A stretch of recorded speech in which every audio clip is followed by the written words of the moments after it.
If you have the enemy in your sights, you take the shot.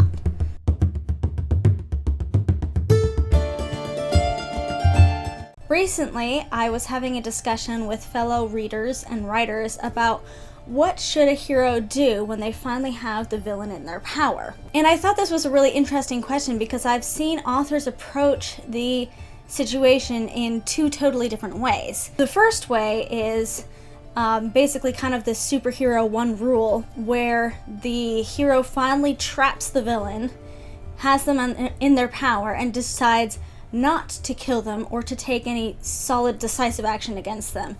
You know, to use non-lethal means to incapacitate the villain and then to basically put them in villain jail.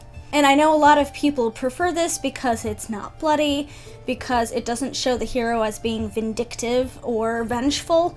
It shows the hero as having a moral conscience and respecting life. But then you have the other side, where the hero has the villain in their power, and the hero has been doing everything they can to stop this villain, and it comes down to the wire and they realize the only way to truly stop the villain is to kill the villain. No non-lethal means, no jail, just kill the villain. And for some readers, that's difficult because they want the hero to have that moral moment of, is it really worth taking a life to accomplish this goal? Now, I have to admit, for myself, I find it highly unrealistic when non-lethal means are used against a totally lethal villain.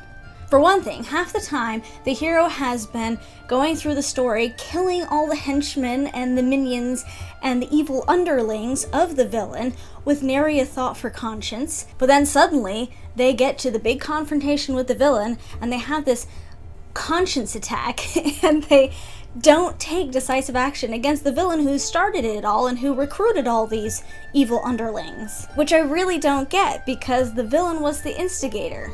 And if the villain has proven up till now that if shown any mercy or any leeway, they will continue to kill and do whatever horrible evil things that they are doing that the hero has been trying this entire time to stop, why would the villain be spared? The other thing too is sometimes the author will use a cop-out, and in swoops a secondary hero, kind of almost an anti-hero. They've been built up as this like hard-bitten, kind of cynical, jaded character who just does the business that needs to be done.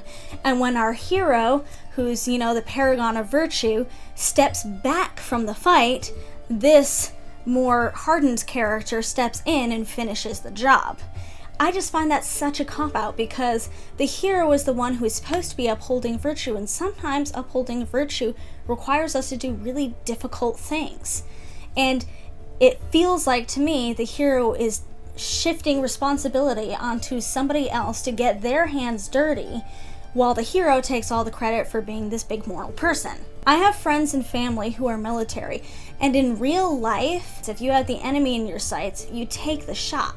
Because you might not get another chance, and that might be your only shot to stop whatever is going on and whatever's happening or whatever they're going to do.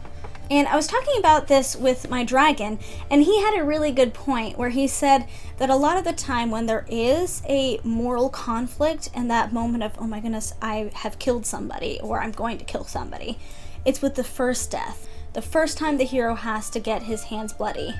And a lot of the time, by the time a real-life hero would get to the actual villain, it's a relief. If I just kill this one last person, I don't have to do it anymore. This is what I have been leading up to this entire time, and I can go home and be at peace.